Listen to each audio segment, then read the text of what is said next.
Did this truck driver right here deserve to be put out of service? Because as you can see from this raw footage right here, that tire went blam. And sometimes it's just bad luck.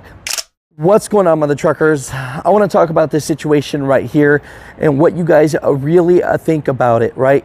Iowa DOT was stopping this dump truck driver because his back wheel was wobbly.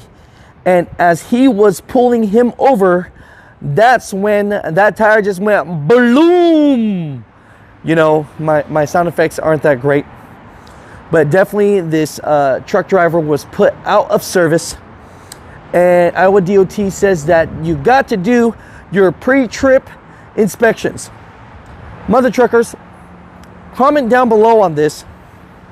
Because how many times have you actually done a pre-trip inspection and a post-trip inspection, went on the road, and when you went on the road, that's when you started having tire problems?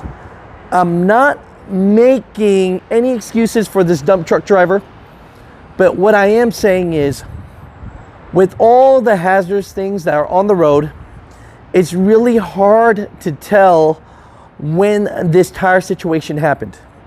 You know, there is a chance that this truck driver could have been driving on the road, and that's when the problem happened. And that's when you see this in this raw dash cam footage from the DOT officer's car. Mother truckers, what are your thoughts? Do you think saying a pre-trip inspection would have solved this?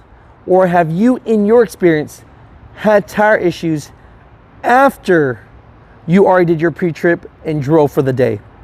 You know, because from my 10 years experience driving on the road, I've had a whole bunch of problems with tires. I've hit things on the road that I thought, hey, it'd probably be fine. I've curbed things that, hey, I thought would be fine.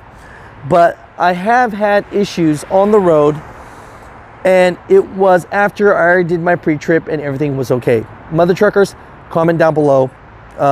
Again, not trying to defend this driver here, but to say that, you know, a driver needs to do pre-trips, sometimes things just happen. What are your thoughts?